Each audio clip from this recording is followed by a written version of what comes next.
На База ТВ время новостей. Здравствуйте. Коротко о главном.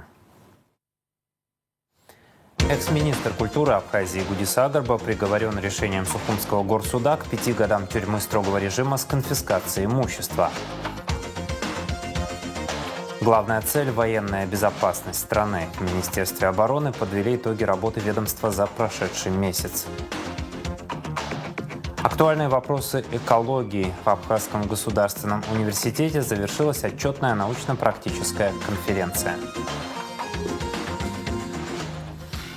Начнем с официальной хроники. Участники Великой Отечественной войны, проживающие в Абхазии, получат единовременные выплаты. С такой рекомендацией выступила Госкомиссия под председательством исполняющего обязанности первого вице-премьера Джансуха Нанба по подготовке памятных мероприятий к 80-летию Победы.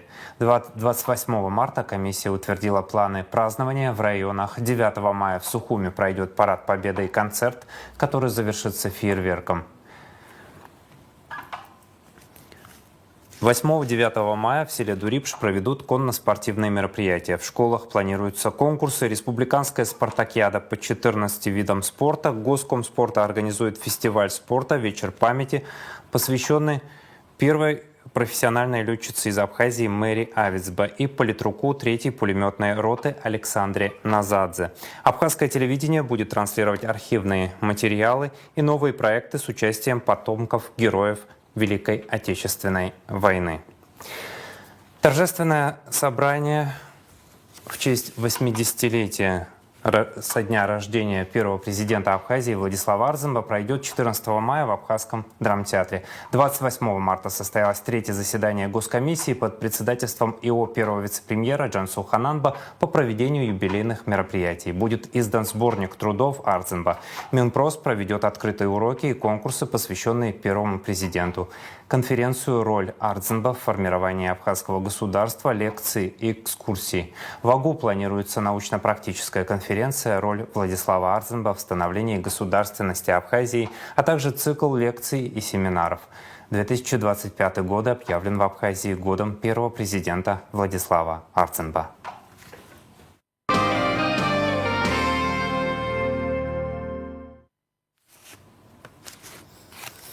В Министерстве обороны Республики 28 марта подвели итоги работы ведомства за прошедший месяц. На расширенном совещании с участием министра обороны, командиров воинских частей, начальников управления и представителей военных учреждений обсуждались ключевые вопросы боевой подготовки и мобилизационной готовности армии. О результатах работы оборонного ведомства доложил начальник Генерального штаба Владимир Савченко. Задачей деятельности Министерства обороны в марте было поддержание боевой мобилизационной готовности войск на уровне, обеспечивающем гарантированное выполнение задач обеспечения военной безопасности республики. Решая эту задачу, в вооруженных силах планомерно проводились мероприятия оперативной, мобилизационной и боевой подготовки. Всего за март месяц проведено более 20 мероприятий, из них учений и тренировок, в том числе охватывающих стратегические и оперативные уровни управления вооруженных сил 7. В ходе подготовки штабов и войск мы по-прежнему уделяли особое внимание действиям в ночных условиях, отработке нестандартных, неожиданных для вероятного противника приемов и способов действий войск, повышение их маневренных возможностей, а также способности в сжатые сроки вывести войска из-под удара вероятного противника. В современных, особенно будущих военных конфликтов, особую роль играют и будут играть высокотехнологичные средства поражения. В этом месяце мы провели ряд экспериментов технических. Товарищ министр обороны, получен положительный результат. Кроме того, в текущем месяце, товарищ министр обороны, отработаны вопросы повышения боевой готовности и существенного повышения управления войсками. Разработаны все необходимые документы и заложены в установленном порядке. Из зала суда 5 лет строгого режима с конфискацией имущества. Такой приговор вынес Сухумский городской суд в отношении бывшего министра культуры Гудисы Агарба. Напомним, он обвинялся в 2 эпизодах хищения средств у Министерства культуры в особо крупном размере и признал свою вину. Второй подсудимый Надир Джинал, обвиняющийся в мошенничестве, получил 6 лет общего режима с конфискацией имущества, но с учетом уже отбытого под арестом и домашним арестом срока освобожден в зале суда. Гражданский иск Министерства культуры в отношении обоих подсудимых на сумму 27 миллионов 900 тысяч рублей оставлен без рассмотрения, но с правом обращения с отдельным иском в порядке гражданского судопроизводства. Признать Агарба Гудису Эдуардовича виновным в совершении 2 эпизодов преступления, предусмотренной частью 4 статьи 157 Уголовного кодекса Республики Абхазия. Путем частичного сложения назначенных наказаний Агарба Гудису Эдуардовичу окончательно назначить наказание в виде 5 лет лишения свободы с конфискацией имущества с отбыванием наказания в исправительной колонии строгого режима. Меру пресечения в виде домашнего ареста, избранную в отношении Агарба Гудисы Эдуардовича, 16 сентября 2022 года отменить и взять его под стражу в зале суда. Срок наказания исчислять с 28 марта 2025 года. Зачесть в срок отбывания наказания Агарба время его содержания под стражей в период с 20 апреля 2022 года по 16 сентября 2022 года включительно.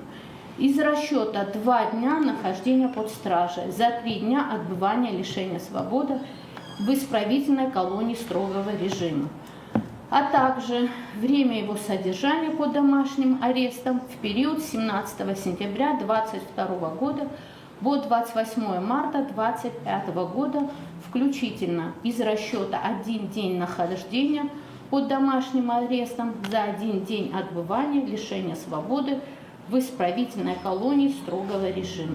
Джинал Надира Ривазовича признать невиновным и оправдать его по предъявленному обвинению в совершении преступления, предусмотренного частью 5 статьи 32, частью 4 статьи 152, 7 по эпизоду, связанному с договором поставки светотехнического оборудования на основании пункта 3 части 2 статьи 302 Уголовного процессуального кодекса Республики Абхазия в связи с отсутствием состава преступления, признав за ним в этой части право на реабилитацию.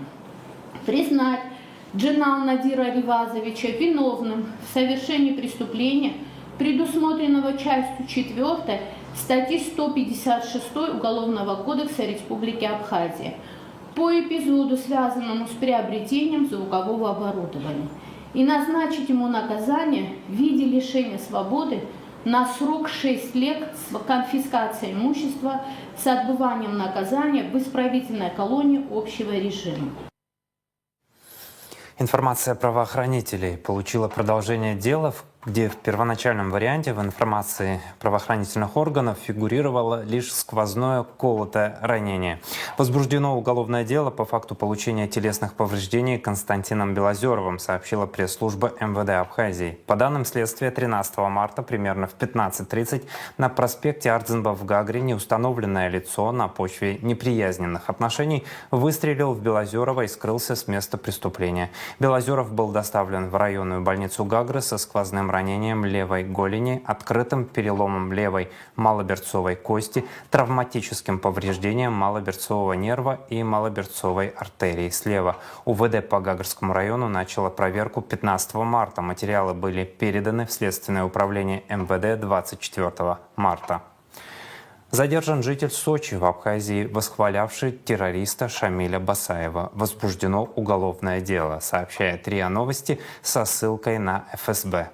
37-летний задержанный оказался гражданином России и Абхазии. Ему грозит до 7 лет тюрьмы. Находясь в Республике Абхазия, он опубликовал в своем телеграм-канале посты, направленные на публичное оправдание и пропаганду террористической деятельности через создание героизированного образа главарей незаконных вооруженных формирований на территории Чечни в период с 1991 по 2006 годы. Возбуждено уголовное дело.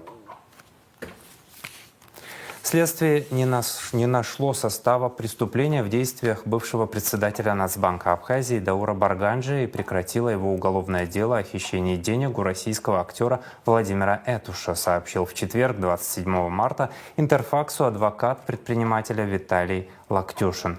Даур Андреевич был незаконно обвинен в мошенничестве. Обращу внимание, что когда человек не отдает долг по расписке, срок возврата по которой не наступил, это явно не уголовно-правовые отношения. С Дауром Андреевичем произошло исключение. К счастью, справедливость наконец восторжествовала, но на это ушел не один год, сказал адвокат. Барганджи обратился в суд с иском о компенсации имущественного вреда, причиненного незаконным уголовным преследованием. Суд постановил удовлетворить требования истца в полном объеме взыскать с Министерства финансов за счет казны России в пользу Барганджи Даура Андреевича в качестве возмещения имущественного вреда 1 миллион 634 тысячи 64 рубля, говорится в постановлении Никулинского районного суда Москвы, имеющемся в распоряжении агентства. Также суд обязал ряд СМИ устранить недостоверные сведения об уголовном преследовании экс-председателя Нацбанка Абхазии, опубликовав информацию о прекращении его уголовного дела.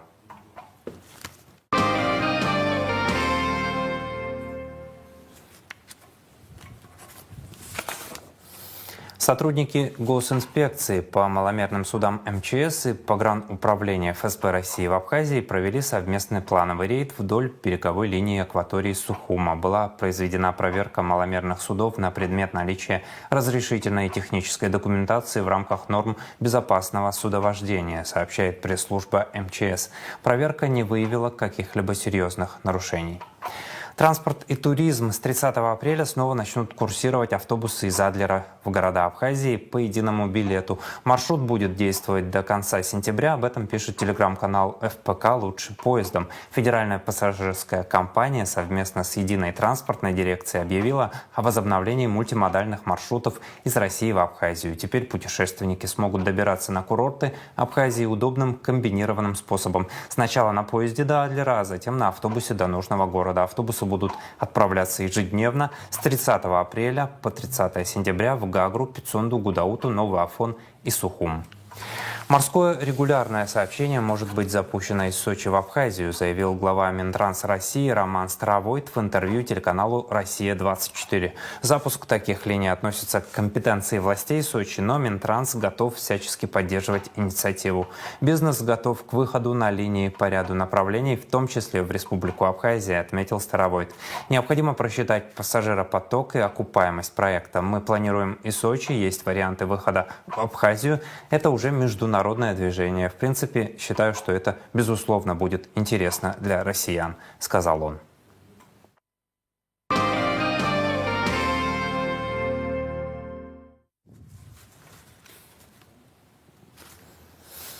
В Абхазском государственном университете 28 марта завершилась отчетная научно-практическая конференция профессорско-преподавательского состава. В ходе второго дня работы большой отчетной конференции состоялась секция, посвященная землепользованию и землевладению, в рамках которой начальник международного отдела АГУ, старший преподаватель кафедры экономической теории Анна Адлиба представила доклад, посвященный экологическому аспекту социально-экономического развития республики.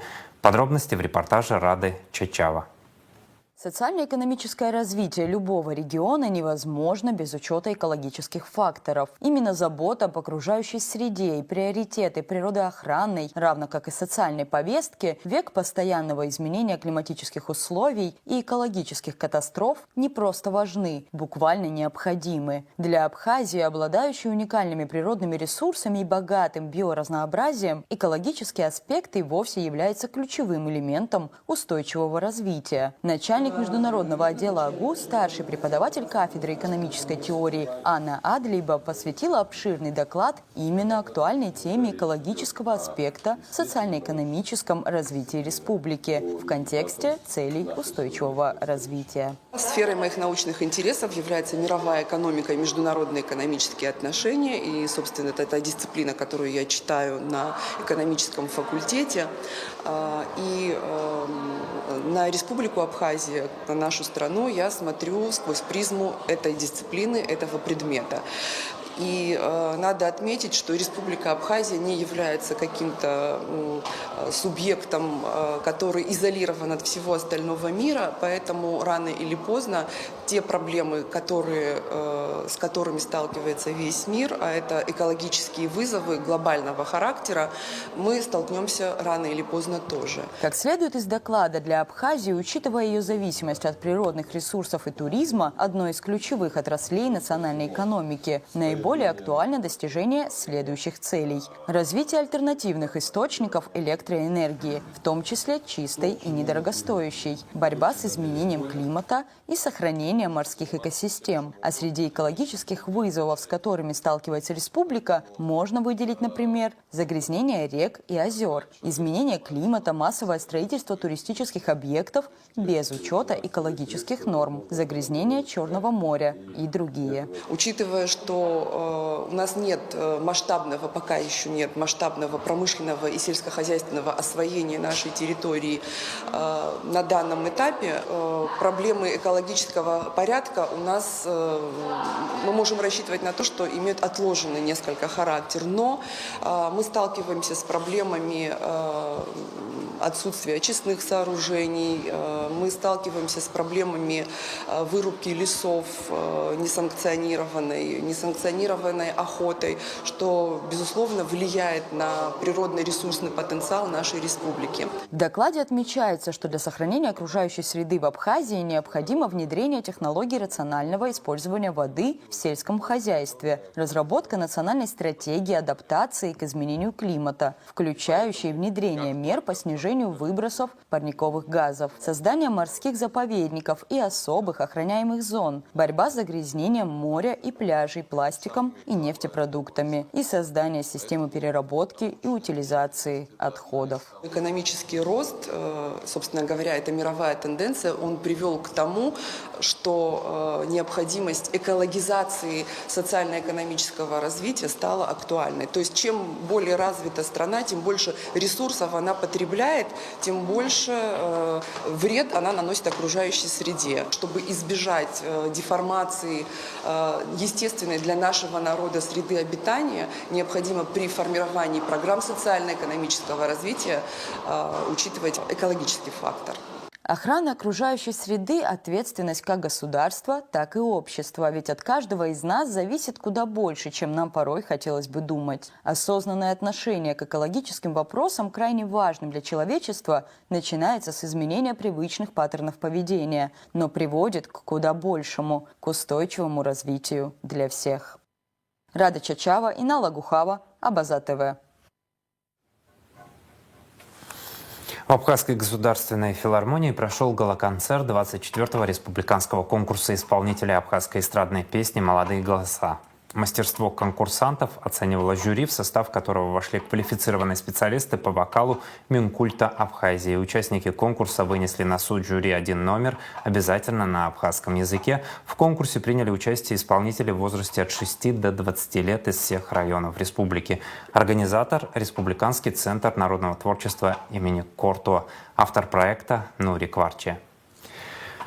В воскресенье, 30 марта в 21:00 в эфире Абаза ТВ продолжение цикла передач о женщинах Абхазии, подготовленного совместно с медиаканалом «Крылья нации». Вы сможете посмотреть интервью с директором Гудаутского музея Отечественной войны народа Абхазии имени генерала Дбар Гугуцей Джикерба. Она расскажет об истории создания музея в городе-герое Гудаута. Это зал генералов, это Султан Сосналиев, это его куртка. Вот в этой куртке он перешел тогда границу. А это все его фотографии. Смотрим. И Сергей Платонович Дбар, Эта идея была назвать музей именем Сергея Платоновича Владислава Григорьевича Ардзенба. Продиктуйте телефон ваш, она сказала, и я продиктовала 33-36, кажется. 2 дня не прошло, он позвонил. Владислав позвонил вот на простой такой телефон. А кто-то, вот эта Валя, кажется, подняла, насколько помню, какой-то серьезный голос, говорит, кто-то звонит. Я подняла и по-абхазски, ну, чтоб Зека, он сказал. А он говорит на русском так: какая смелая, говорит, а что за музей вы хотите открыть? А я говорю, музей вот этой войны. Он был удивлен. Эфиромасличный завод построят в Галском районе. По словам главы администрации Константина Пиля, в советские годы в Галском районе делали эфирные масла из герани, в Тамыше из роз. Сейчас предприниматели планируют производить масла из эвкалипта. Для этого в районе уже заложили питомники эвкалиптовых деревьев. Сейчас о погоде.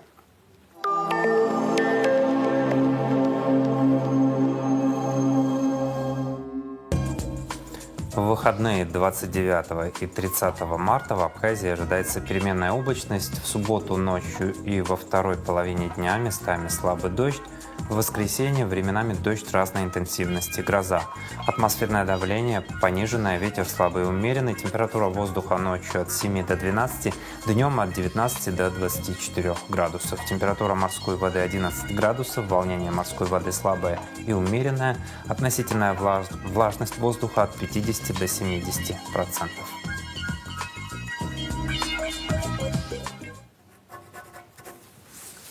На этом выпуск завершен. За развитием событий следите вместе с нами. До новых встреч в эфире. Удачных выходных.